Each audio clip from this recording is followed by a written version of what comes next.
Hello friends, मी प्रीती अनिल अनंतवार. प्रीती अनंतवार रेसिपीजमध्ये आपलं सर्वांचं मनपूर्वक स्वागत करते. आज आपण मँगोपासून म्हणजेच आंब्याच्या रसापासून अगदी मस्त आणि सर्वांच्या आवडीची मँगो डिलाईट ही रेसिपी पाहणार आहोत. अगदी सोप्या पद्धतीने आहे. 1 वाटी आंब्याचा रस आहे.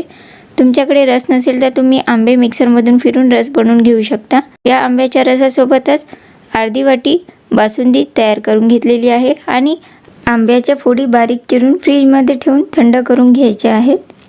आणि काजू बदाम पिस्त्याचे काप करून घेतलेले आहेत. मिक्सरचा पॉट घेतलेला आहे. यामध्ये तयार करून घेतलेली अर्धी वाटी बासुंदी टाकायची आहे. बासुंदी जर नसेल तुमच्याकडे तर अर्धी वाटी दूध, 1 छोटा पॅकेट मिल्क पावडर किंवा दूध पावडरचं टाकायचं आहे. त्यामुळे पण छान टेस्ट येते.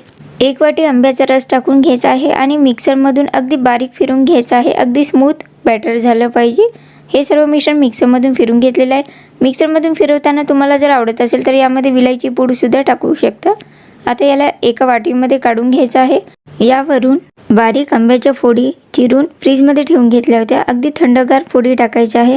तुम्ही थोडंसं केसरसुद्धा टाकून घेऊ शकता आणि ड्रायफ्रूट्सचे काप टाकून घेतलेले आहेत. हे सर्व मिश्रण फ्रीजमध्ये 1 ते 2 तास ठेवायचं आणि थंड सर्व करायचं आहे. यावरून ज्या आंब्याच्या फोडी टाकलेल्या आहेत तुम्ही नंतरसुद्धा टाकून घेऊ शकता आणि त्यावरून ड्रायफ्रूट्स टाकून घेऊ शकता. अशा पद्धतीने अगदी मस्त आणि झटपटीत बनणारे अगदी चविष्ट सर्वांच्या आवडीचे मँगो डिलाईट तयार आहे.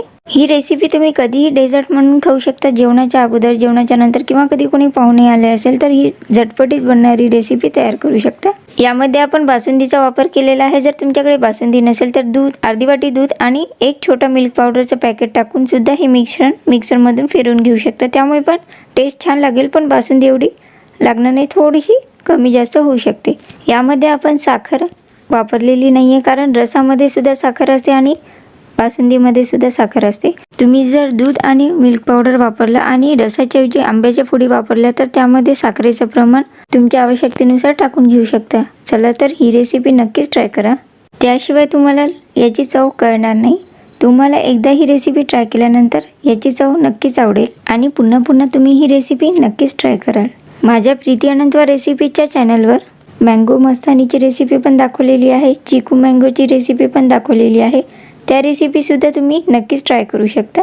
तुम्हाला ही रेसिपी कशी वाटली त्याबद्दल मला नक्की कळवा. तुम्हाला जर व्हिडिओ आवडला असेल तर या व्हिडिओला नक्की लाईक करा. अशाच नवनवीन रेसिपीज जाणून घेण्यासाठी माझ्या चॅनलला अजून सबस्क्राईब केलं नसेल तर नक्की सबस्क्राईब करा. माझे व्हिडिओ तुमच्या फ्रेंड्सना नक्की शेअर करा आणि तुमचे कमेंट मला कमेंट बॉक्समध्ये नक्की कळवा. व्हिडिओ पूर्ण पाहिल्याबद्दल धन्यवाद.